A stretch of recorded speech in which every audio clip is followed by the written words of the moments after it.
stop following my son, you lowlife. He's not here anymore.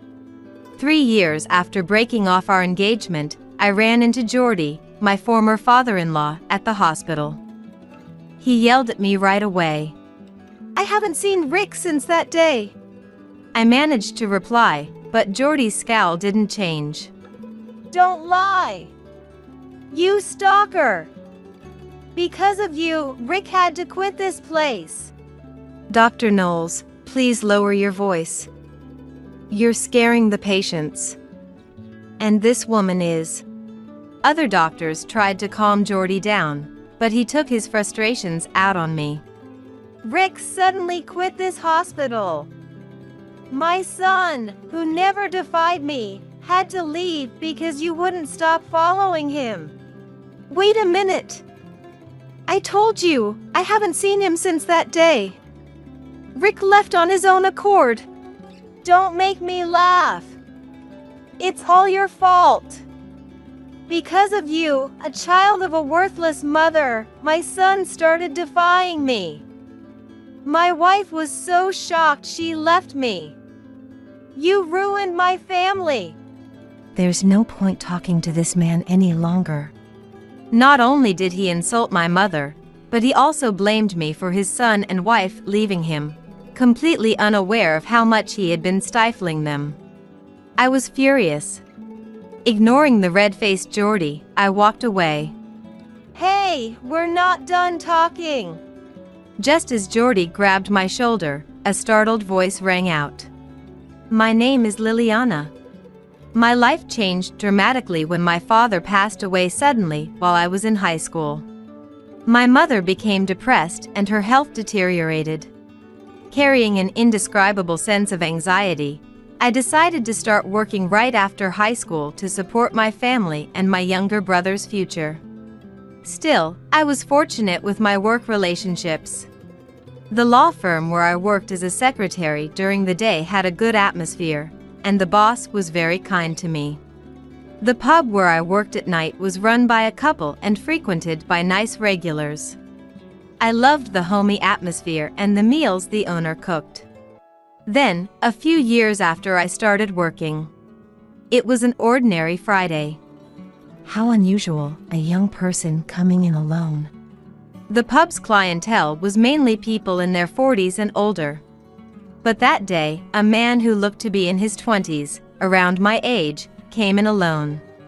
While other customers were enjoying their meals and drinks, this man looked unhappy. I even heard him sigh a few times. He stood out because we rarely had customers close to my age, and he had a gloomy aura. From that day on, he became a regular, coming in every second and fourth Friday. He introduced himself as Rick Knowles. Rick usually ate in silence and left after about an hour, but gradually he started talking to me and the owners, and stayed longer. Rick continued to visit on those Fridays, making small talk before leaving. I started looking forward to the Fridays when he would come in. About a year after Rick started coming to the pub, he asked me out on a date. I had been working nonstop since high school, and love seemed like a distant dream. It was then that I realized I had feelings for Rick. I was thrilled when Rick asked me out. After a few dates, we decided to become a couple. By then, my younger brother had started college, so I had a bit more time for myself. I didn't know what Rick did for a living until we started dating. He told me he was a medical resident at a private university hospital. That explained why he always seemed so down. His family was full of doctors, and his father, also a surgeon, worked at the same hospital. Apparently, he didn't get to choose where he worked. His father took great pride in their long line of doctors and looked down on anyone who wasn't a surgeon. He also held a powerful position at the hospital. You're destined to take over the surgery department. You should be able to handle this much, his father would say, always demanding more from Rick. Under his father's watchful eye and constant pressure, Rick was struggling. I encouraged him. because I genuinely admired his dedication. You're your own person, Rick. You don't have to follow your dad's path to be a great doctor. You're already working so hard. Thank you, Liliana. Hearing you say that lightens my load. Even though we'd only been dating for a few months, Rick's commitment was intense. He barely had time to rest, always studying. His only free time was on the second and fourth Fridays. And our occasional dates. Despite the immense pressure from his father, Rick never slacked off in his duties as a doctor, committed to saving lives. That's why I didn't mind our limited time together. In fact, seeing Rick work so hard inspired me to set my own goals. Boss, I've decided. I'm going to become a lawyer. I've even started studying a bit. Great. If that's the case, I'll support you all the way. If you have any questions, just ask. I'd been considering it for a while, especially since my boss had suggested it before. Now, I was committed to becoming a lawyer. Rick was doing his best to save lives as a doctor. To be worthy of him, I wanted to be helpful to people too. So, I started preparing for the bar exam. I'd seen legal documents before, but studying them made me realize how much I didn't know. There were times when I felt like giving up, but Rick would say, "Let's keep pushing through, together." He never laughed at me for aiming high, even though I only had a high school diploma. Though our goals were different, it felt like we were in this struggle together. A few years after we started dating, Rick, now more confident as a doctor, proposed to me. I was so happy that tears started flowing from my eyes. I accepted his proposal right then and there. But a new challenge awaited me. Meeting his parents. I'd heard that his mother, Catherine, was a kind and gentle person, but his father, Jordy, was quite the opposite. Even Rick, a surgeon, faced immense pressure from his father. So, I was filled with anxiety about whether a high school graduate like me would ever be accepted. Still, I want to be accepted. Nervous but determined, I headed to Rick's family home. I had recently passed the preliminary bar exam. Passing this exam proves that you have the equivalent skills of someone who has completed law school, which is a requirement for becoming a lawyer. Knowing I had passed gave me a boost of confidence. When Rick and I arrived at his home, his parents welcomed me warmly, contrary to my fears. Both Catherine and Jordy were smiling, which eased my tension a bit. But that relief was short-lived.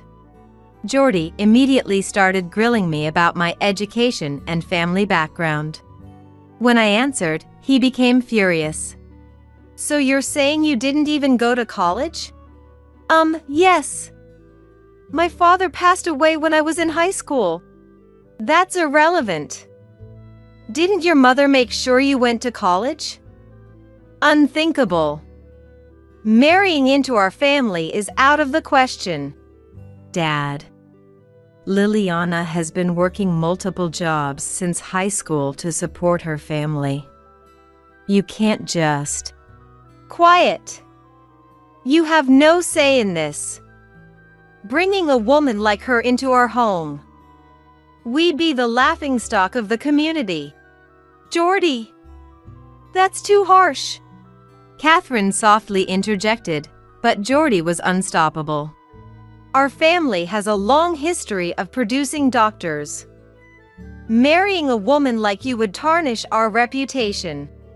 I may be a high school graduate, but I'm working hard to become a lawyer. I've even passed the preliminary bar exam. Desperate for his approval, I mustered the courage to talk back. But Jordy's expression didn't change. So what? You're still a high school graduate. I won't accept a woman like you as my son's wife. Leave this house immediately. I don't remember how I got home. When I came to, I was sitting in my living room. Multiple missed calls and messages from Rick were on my phone. I'm really sorry about today. I'll try to convince them to accept us. I'm sorry for putting you through this.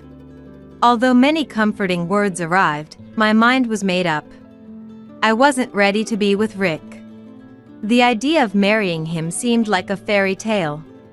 Rick, you're already doing great as a doctor. You'll eventually break free from your father's control.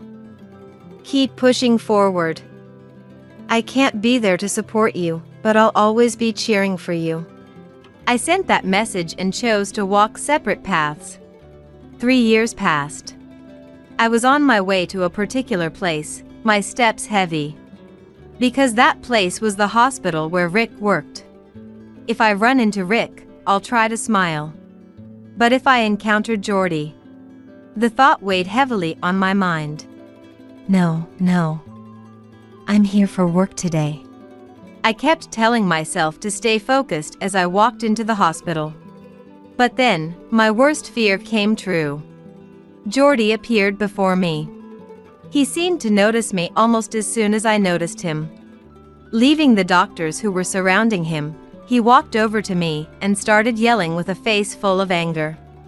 Stop clinging to my son! He's not here anymore! What? Caught off guard by his sudden outburst, I was momentarily speechless. I haven't seen Rick since that day. I managed to say, but Jordy's scowl didn't change. Don't lie! You stalker!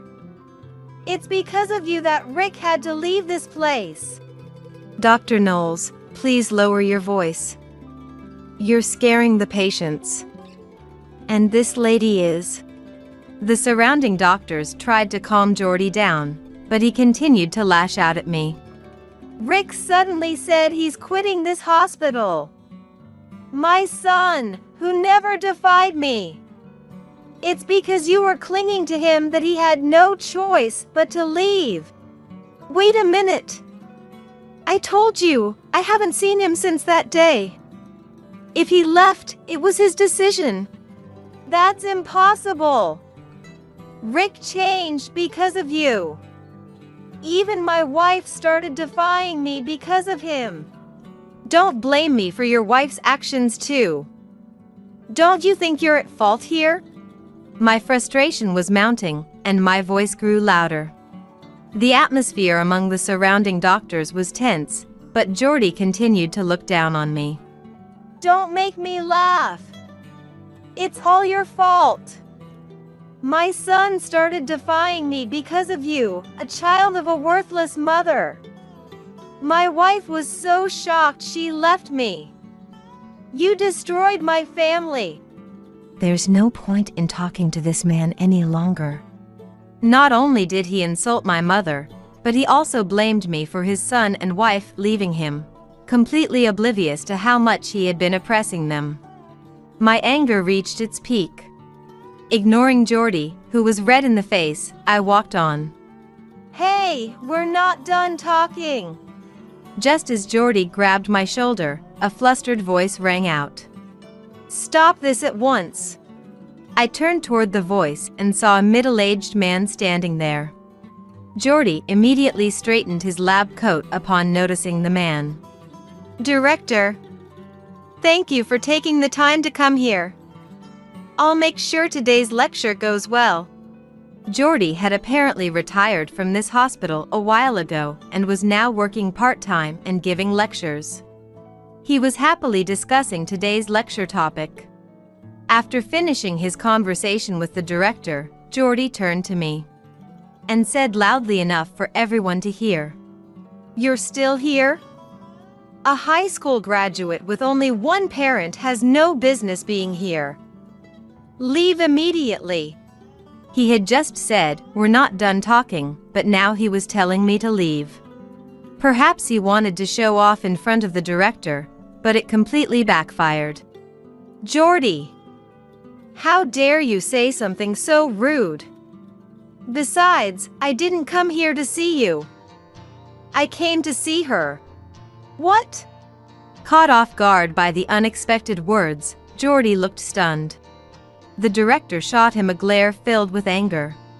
She's the attorney handling the lawsuit this hospital is currently facing. How dare you treat her so rudely? A lawyer? Her? Enough. If you continue to be disrespectful, there will be consequences. Wait, director. There must be some mistake. She's just a high school graduate and from a single-parent home. How could she possibly become a lawyer and ruin my family? Jordy seemed to be trying to convince himself that I couldn't be a lawyer. But the director was telling the truth. After that incident, I passed the bar exam and became an attorney. About 6 months ago, this hospital was sued by a patient's family for alleged medical malpractice. I was called in as the lead attorney, something Jordy, who had retired, was apparently unaware of. Despite the director's warning, Jordy continued to belittle me. The director confronted him fiercely. Didn't you understand what I said? If you're rude to her, you won't get off lightly. Director! Jordy looked overwhelmed. Realizing he was in trouble, his face turned pale. The director continued with undeniable authority. Today's lecture is cancelled. You will never be invited back as a speaker. Furthermore, you are banned from any future involvement with this hospital. What? Wait. What do you mean, banned? Don't you understand? You're fired. Fired. At the word fired, Jordy collapsed to his knees. Director, this is the only place I have left. My son and wife are gone, and this is the only place where I feel I have a purpose. Please, anything but firing me. That's not my concern. I'm not foolish enough to employ an unreasonable doctor for such reasons.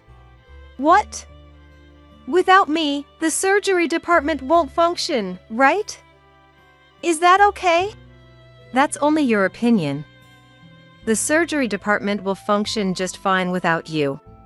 Let this be a lesson. Overconfidence can be your downfall. The director said only that and left Jordy, who was in shock, as he led me away.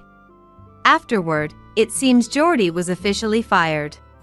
He was also shunned by his junior doctors and has been living in isolation ever since.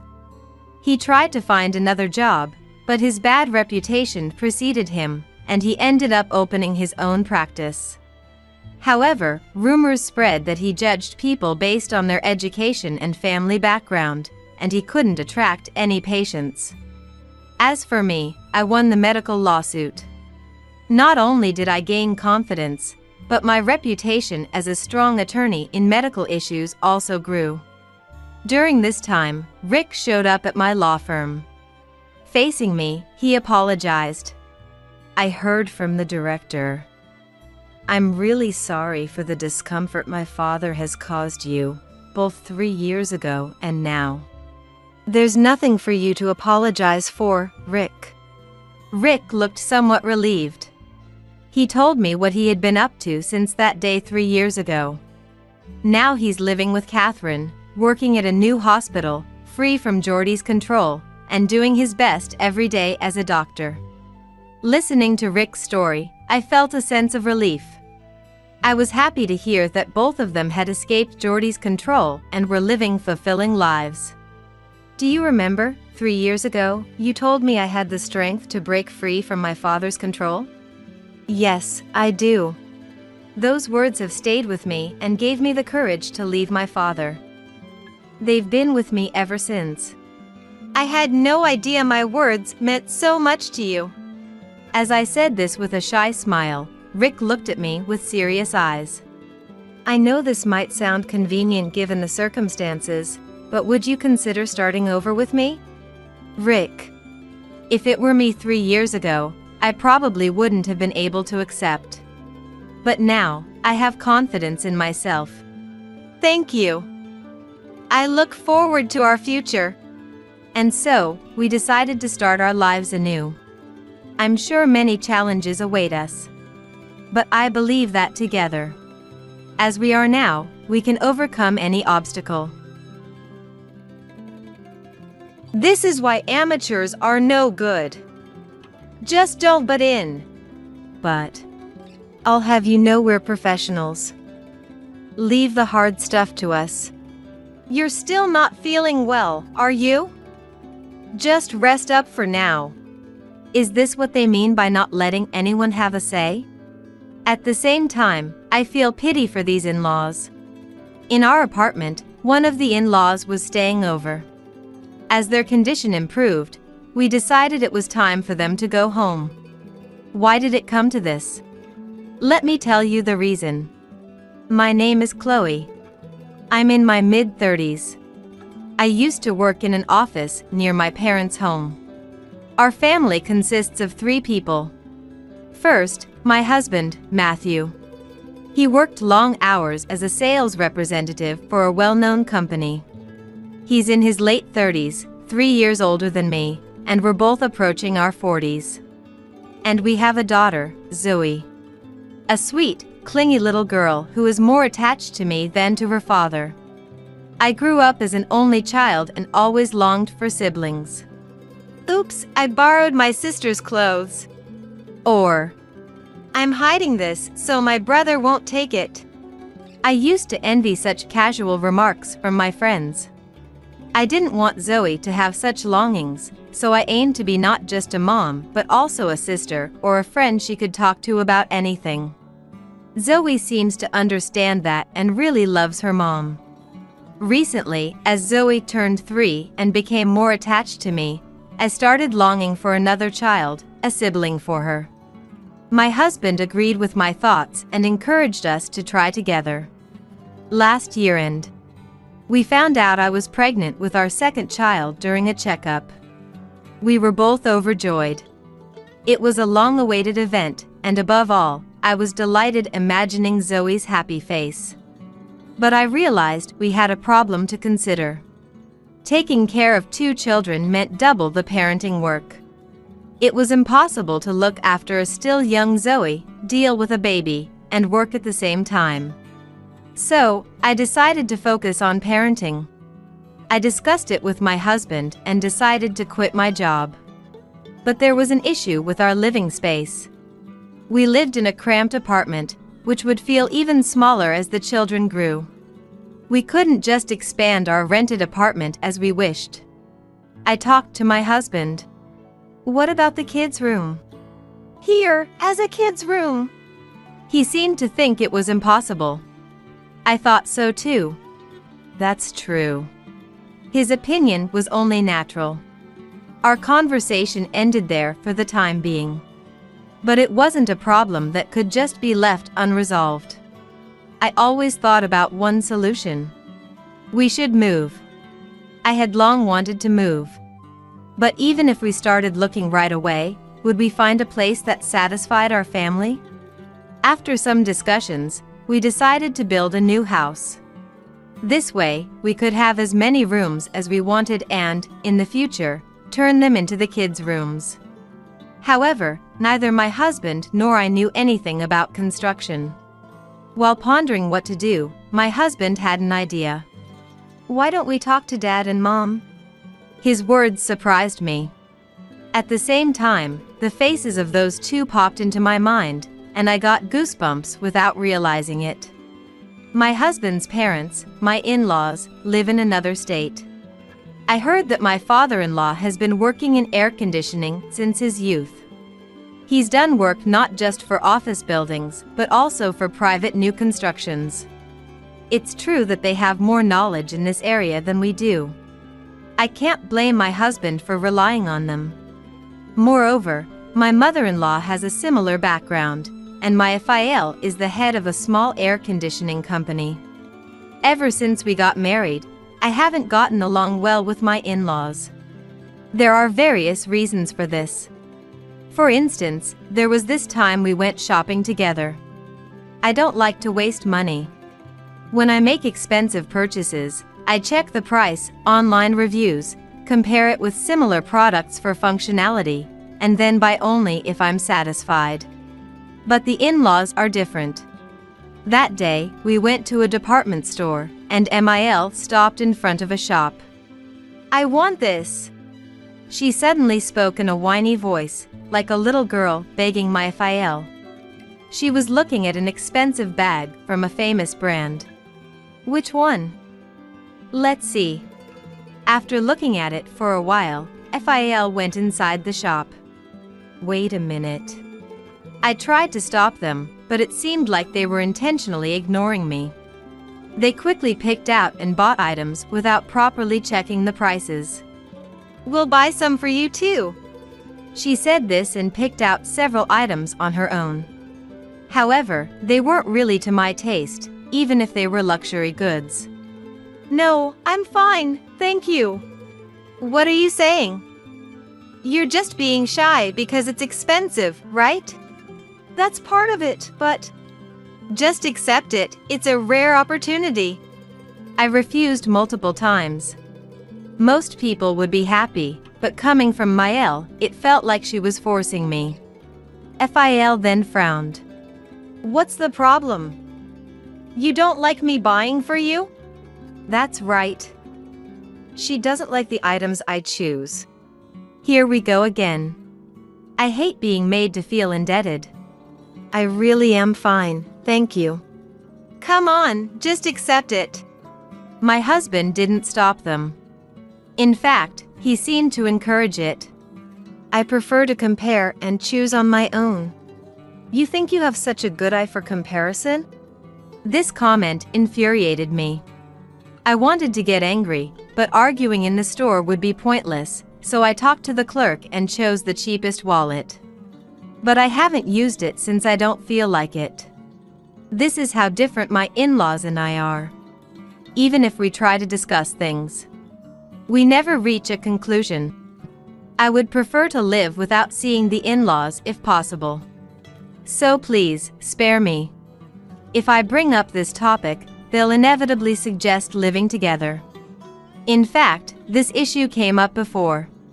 Ultimately, my husband respected my opinion, and we didn't go through with it. I made it clear to him that we should never live together. A few days later, I started dealing with a contractor I found myself. The budget was more than I expected, but I was excited about getting the layout I wanted. However, I had to stop the arrangements with the contractor because something happened. Suddenly, I felt ill and had to be rushed to the hospital. The tests showed severe anemia.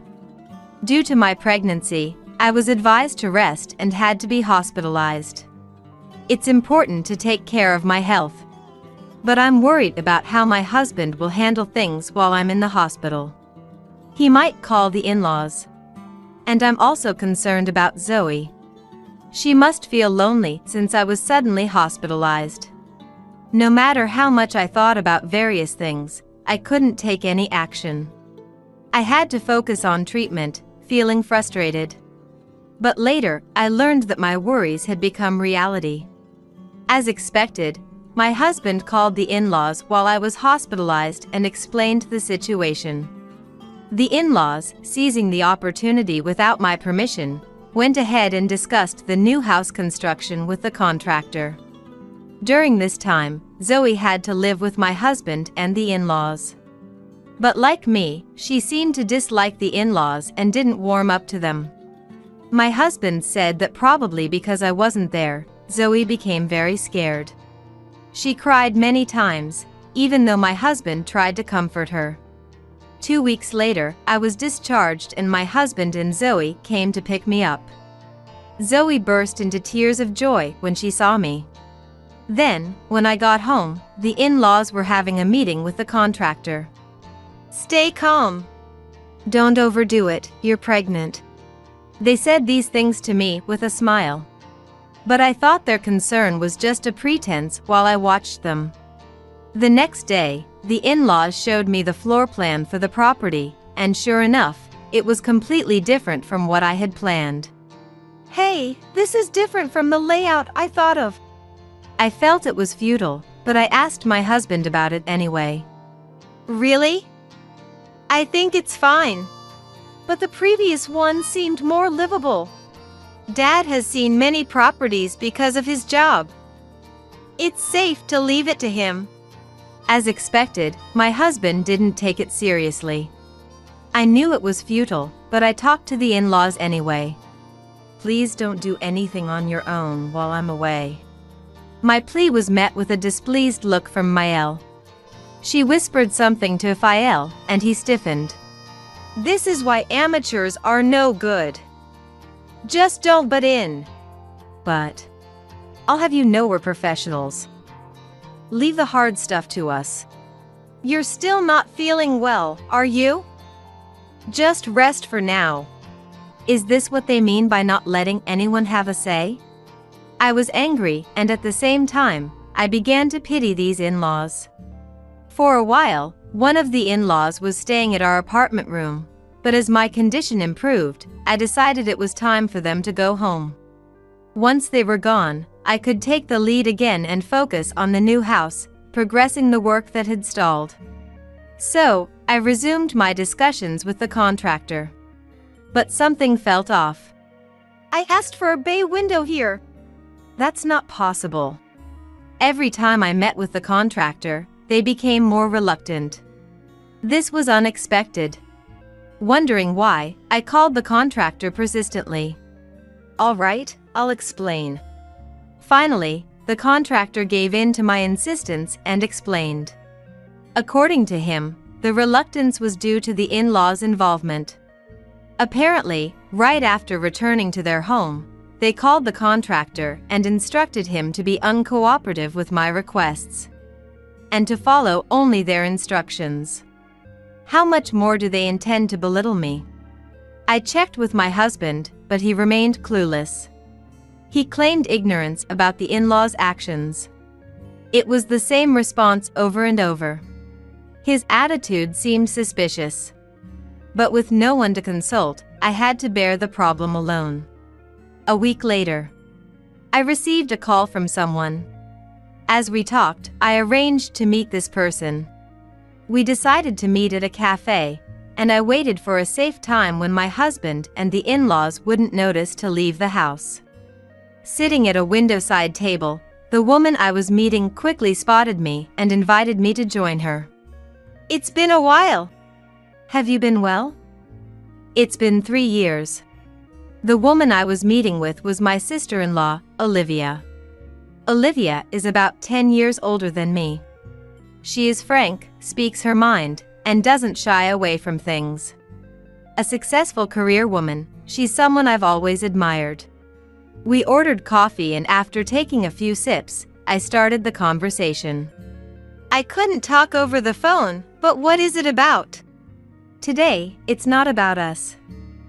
It's about you and your family. What do you mean? I couldn't understand her words for a moment. What could be the issue about us? Did we cause a problem or inconvenience to someone? While I pondered, the matter with Chloe's dad came to mind. Is it about Chloe's dad and them? She sighed deeply and nodded. That's when I learned why the in-laws were so proactive about our new house construction. According to Olivia, the in-laws planned to sell their current home and live with my husband. Initially, they wanted to live with Olivia and her siblings in the neighboring town, considering their old age. However, Olivia had refused this idea. She, too, didn't get along well with the in-laws. It wasn't just a matter of not getting along. Her straightforward nature was something the in-laws disliked. After being firmly rejected by Olivia, both were irate and learned of my husband's plans to build a new house. Quickly, the in-laws secretly communicated with my husband and started planning to live together. My husband intended to have me return to work soon after giving birth and eventually take care of the two of them. In return, the in-laws would give the money from selling their house to my husband. After telling me everything, "I'm sorry I didn't tell you sooner," Olivia apologized. "It's okay. Please, lift your head." I don't know the details, but this feels like a crime. A crime? Isn't that a bit over the top? Olivia shook her head. Just then, her phone alarm went off. Sorry, but I have to go. I've got work. She handed me some money and hurried out of the cafe. Is what she told me true? If so, what should I do? I was troubled. Even if I confront my husband with the truth, it would be futile. It would be even less meaningful to the in-laws. After much thought, I decided not to intervene despite knowing the full picture. The due date for my delivery was approaching. I had planned to return to my parents' house for the birth. I was going to take Zoe back home with me and leave the rest to my husband. After moving back to my parents' house, the new home was completed. 5 days after the new house was ready, I started having contractions and had to be hospitalized for childbirth. Unlike with Zoe, it was a difficult delivery, but thanks to the doctor's appropriate care, I gave birth safely. After the hospital, I spent a month at my parents' house for recuperation. Once I felt better, I left the children with my parents and went to our home alone. I wondered about the progress of the move. I had assumed it was somewhat complete. But in reality, my husband and the in-laws had done nothing, probably expecting me to handle it. They seemed to have been eagerly waiting for my return. The in-laws and my husband were chatting happily. I took my husband aside into another room. What's this all about? I told you I don't want to live together. While clicking his tongue, my husband muttered under his breath. What? If you have something to say, say it. Maybe this triggered him. His expression changed. I'm living with them. If you don't like it, leave. So, you won't give it up? Yeah, I won't. I'll give you custody of Zoe and them, okay? Don't say such unreasonable things. I don't care. Just do your best. But as a housewife, that's probably impossible. Seeing my husband's attitude, which was a complete reversal from when we first got married, I felt disgusted. Understood. So, is this okay? I pulled out a piece of paper from my bag and handed it to my husband. It was a divorce application. I had struggled with the decision because of Zoe and the newborn baby. But it seemed pointless to continue arguing without any resolution in sight. While at my parents' house, I had gone to the office, gotten the divorce papers, and already signed them. My husband, suddenly presented with the papers, looked slightly shaken. Hey, is this for real? Deadly serious. I'll pack my things and leave. With a resolve I had never shown before, I communicated my decision to my husband and then returned to my parents' house. Eventually, I moved all my belongings to my parents' house, and in exchange, the in-laws moved into the new house I was supposed to live in. With everything that had happened, I never set foot in it. What follows is what I heard from my sister-in-law Olivia and others who knew about the in-laws. After I started living again at my parents' house, the in-laws attempted to sell their old house through a real estate agency. But the house, lived in for many years, had holes and cracks in various walls. The kitchen and bathroom fans and faucets were rusted, and the house was slightly tilted. In other words, the house was severely aged. Such a condition meant no buyers. The price offered by the real estate agency was low. It seemed like a dream to build an ideal home, but in reality, with just my husband's income, they struggled with payments. Even with the in-laws working, the salary was barely enough for the three of them to live on. The house became neglected and soon didn't look like a new property. I received several calls from my husband and the in-laws. But I ignored them all. Naturally. There was no reason for me to help them. Years later, they desperately asked the real estate agency to sell the house for whatever they could get. They returned to the local area, but not to a single-family home. I heard from Olivia that they were living modestly in a cheap apartment. After giving birth to my second child, I spent a year living with my parents. But now, things are different. A colleague from the company where I used to work introduced me to several job interviews. I was offered a position in one of them. It's not a luxurious life. But I have my children and my parents. Even without a husband, I feel I can live happily.